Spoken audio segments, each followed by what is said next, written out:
Hai guys, ketemu lagi dengan kita hanya di Batas Bawean Tanya Secret. Oke, kali ini kita lagi ngobrol-ngobrol lagi dengan Pak Sekretaris. Bagaimana kabarnya hari ini, Pak? Alhamdulillah sehat. Alhamdulillah. Semoga semuanya sehat ya. Hari ini kita mau ngomongin tentang apa sih sekretaris itu? Nah, mungkin dari teman-teman semua yang ada di sini belum tahu siapa sih sekretaris itu. Mari kita tanya langsung sama orangnya. Gimana, Oke. Pak? Jadi alhamdulillah saya Nurman Saputra selaku sekretaris Pengadilan Agama Bawean.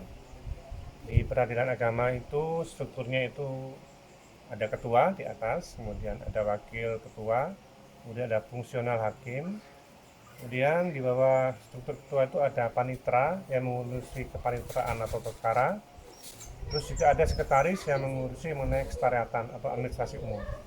Jadi itulah fungsi dari sekretaris di Peradilan Agama. Jadi sekretaris itu adalah yang mengatur tentang kesekretariatan. Jadi apa sih sebenarnya kesekretariatan itu? Mungkin di sini teman-teman semua belum tahu ya. Nah, mari kita tanya langsung kepada ahli ya. Di sekretariatan itu membawai 3 subbagian. Yang pertama bagian umum dan keuangan, yang kedua bagian kepegawaian, organisasi dan tata laksana, dan yang ketiga bagian perencanaan, teknologi informasi dan pelaporan. Di bagian umum dan keuangan itu mengurusi permasalahan atau bagian umum mulai dari atas genteng sampai keset, itu adalah tanggung jawab dari bagian umum. Di keuangannya itu mengurusi mengenai gaji pegawai dan sebagainya. Subbagian kedua adalah kepegawaian dan organisasi dan tata laksana. Ini adalah subbagian yang mengurusi kepegawaian, mengurusi pegawai, organisasi dan tata laksana. Jadi mengenai tata laksana perkantoran, pelantikan, upacara itu diurusi di bagian kepegawaian ini. Bagian subbag perencanaan, TI dan pelaporan. Bagian ini mengurusi perencanaan anggaran, perencanaan kegiatan, kemudian teknologi informasi itu website, dan yang ketiga adalah pelaporan itu yang menyusun laporan tahunan dan LKJIP atau LAKI. Oke guys, kali ini kita akan tanya-tanya sedikit masalah pribadi ya. Boleh, boleh. Ini Pak Sekretaris ini sudah punya keluarga, Pak? Alhamdulillah sudah. Oke, berapa anak dan istri? Anak satu, baru satu dari satu istri. Dari satu istri ya.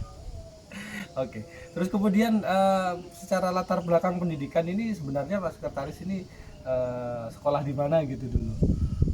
Ya, dulu saya mengemban sekolah dari SD di Surabaya karena memang saya lahir di Surabaya di daerah Simo.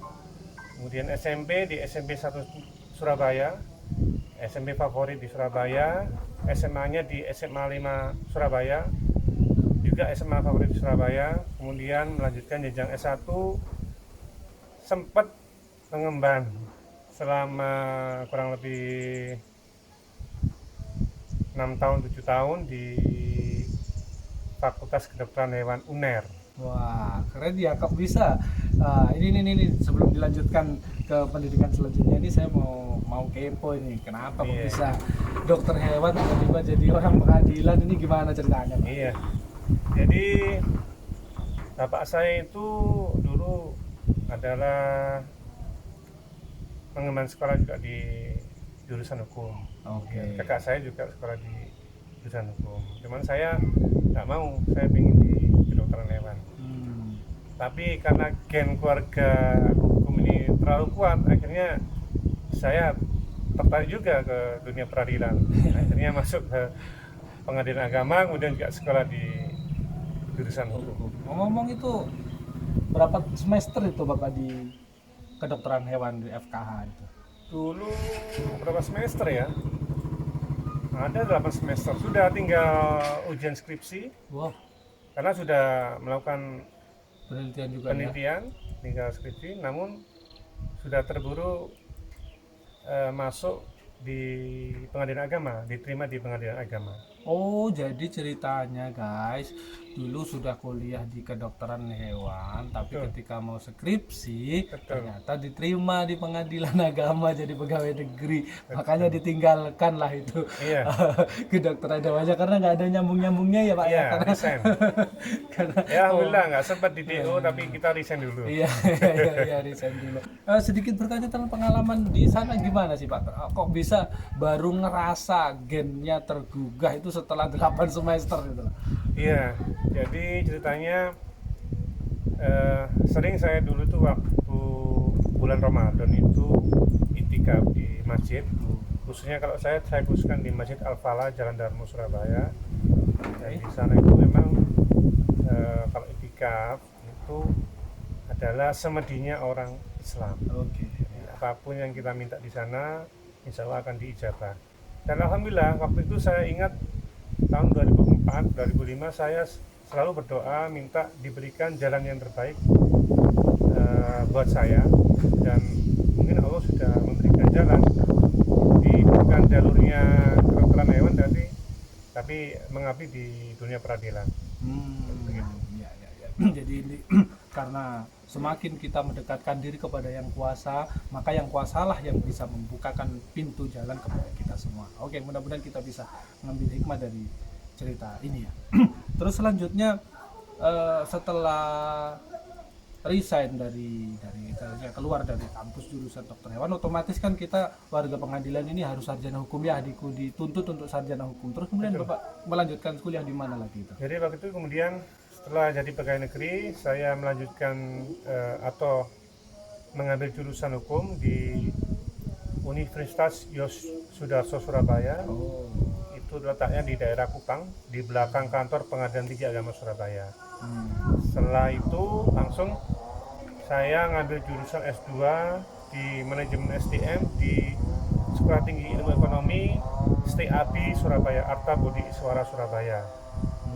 Kemudian lanjut lagi mendapat beasiswa dari Mahkamah Agung untuk melanjutkan studi S2 jurusan hukum di Universitas Airlangga Surabaya. Wah, akhirnya kembali lagi ke UNER lagi ya. Alhamdulillah, jadi alumni UNER juga walaupun lain jurusan. Walaupun mungkin dulu gagal di S1-nya guys, Bapak sekretaris ini kemudian membuktikan dirinya bahwasanya dia ya memang layak jadi alumni UNER itu, walaupun Betul. pada saat itu sudah semester 8 tinggal sedikit lagi harus bisa mendapatkan gelar dan alumni sebagai diakui sebagai alumni dari Universitas Airlangga, akhirnya harus gagal karena satu hal, dan akhirnya kemudian di tahun berikutnya beliau berhasil mengemban jadi alumni atau berhasil keluar lulus sebagai alumni dari Universitas Airlangga. Wah, ini perlu kita apresiasi. Terus kemudian kita ngomongin karir Pak. Dulu itu pertama kali dinas di mana jadi pegawai negeri itu? Jadi pertama kali jadi CPNS diterima tahun 2006. Waktu itu langsung penempatan di Pengadilan Tinggi Agama Surabaya. Kemudian dan di sana mengabdi selama 8 tahun jadi staf. Pertama di staf umum, kemudian 4 tahun di staf keuangan. Setelah itu lanjut mendapat amanah di Pengadilan Agama Gresik sebagai kasubag kepegawaian. Di sana tahun 2014 sampai 2018, 4 tahun kurang lebih. Kemudian terakhir sekarang diamanai sebagai sekretaris di Pengadilan Agama Bawean mulai tahun 2019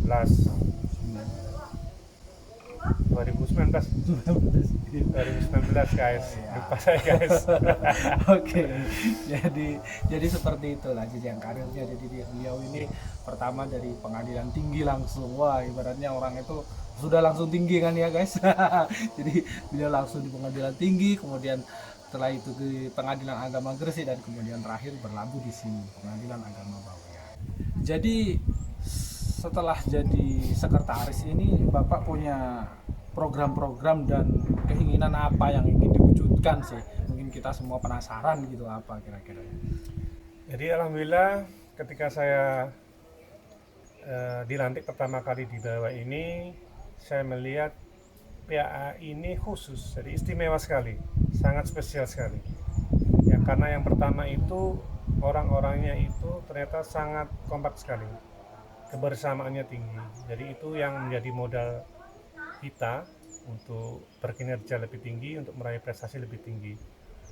Di lain sisi, di PA Bawean ini juga memiliki resiko atau tantangan yang berat juga, terutama dari segi geografis. Kita adalah PA, satu di antara dua PA yang berada di kepulauan. Jadi ada dua kan, satu di Bawean, satu di Kangean.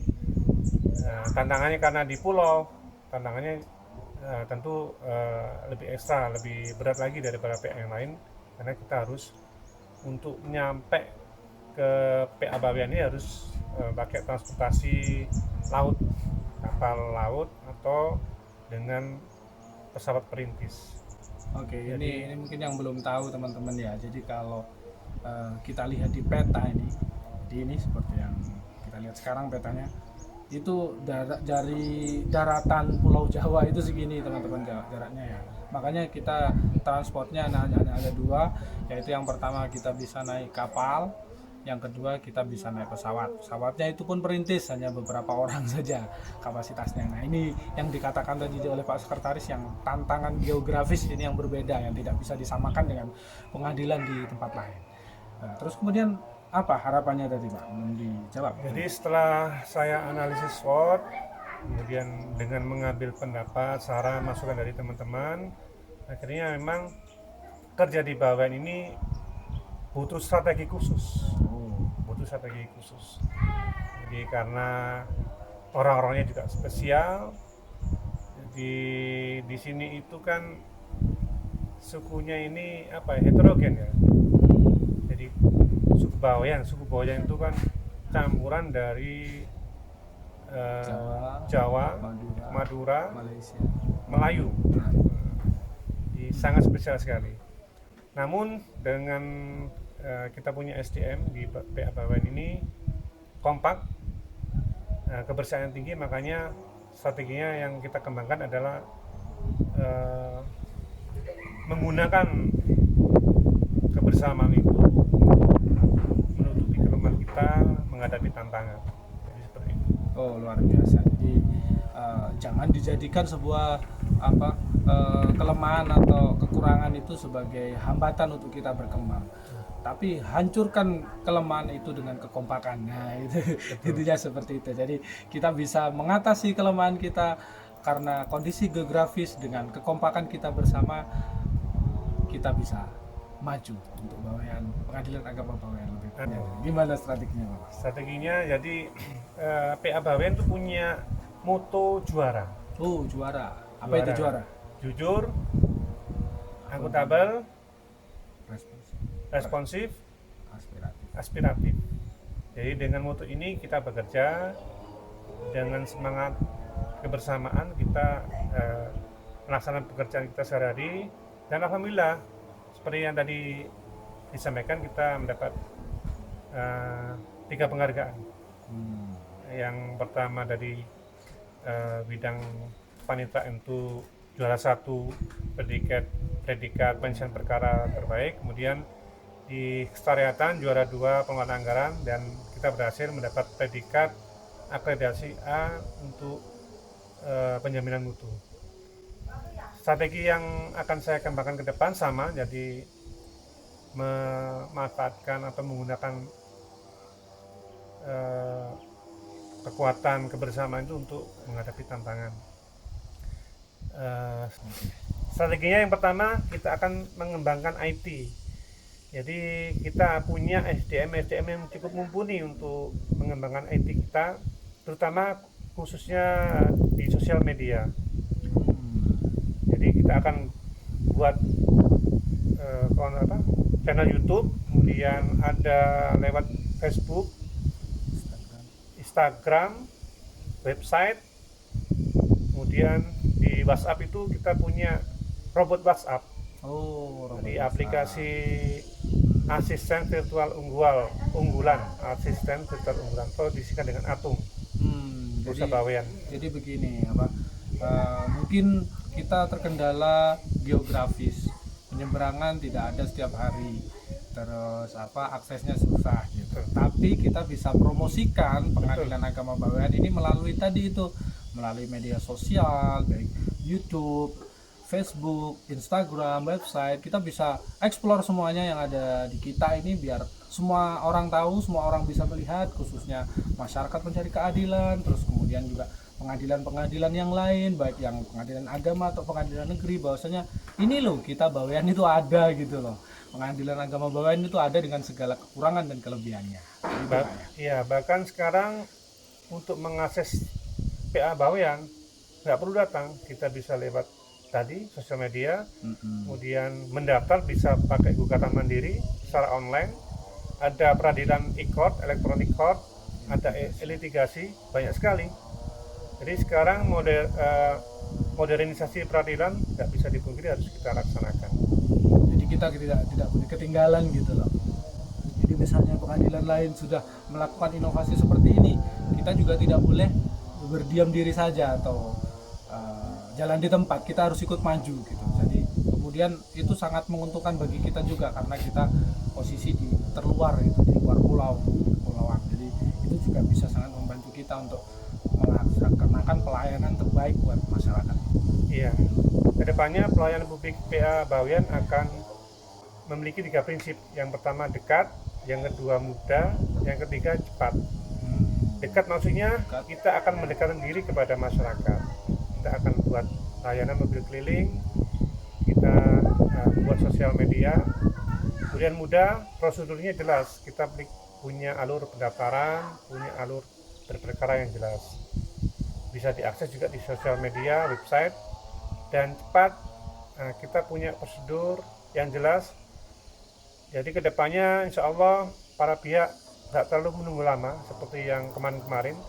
Kita akan buat sistem SOP, standar operasi prosedur yang jelas, sehingga kedepannya dalam hitungan berapa menit kita harapkan pendaftaran atau pelayanan pihak berwajib lebih cepat lagi. Jadi teman-teman yang ada di sini jangan khawatir kalau ada stigma-stigma yang negatif, katanya pengadilan agama Bawean seperti ini, itu semua akan kami rubah, akan kami perbaiki supaya kami bisa memberikan pelayanan maksimal kepada kalian semua, kepada masyarakat pencari keadilan khususnya yang ada di Bawean ini. Strategi yang ketiga sekarang, kita akan rebranding atau membuat image. Rebranding itu Rebranding image. Rebranding image. Jadi kalau dulunya PA Bawean adalah pengadilan agama yang terkenal dengan susah akses transportnya, kedepannya kita akan mengubah image-nya jadi pengadilan agama yang paling mudah diakses lewat sosial media. Mungkin seperti itu ke depan. Ya. Sangat menarik, kita nantikan bagaimana pewujudan dari strategi-strategi ini. Terus ada lagi mungkin strateginya yang belum disampaikan Pak? Ya sudah. Itu masalah yang panjang tentang pembicaraan batas kali ini. Sampai jumpa di pertemuan selanjutnya, tetap di Batas Bawean Tanya Secret.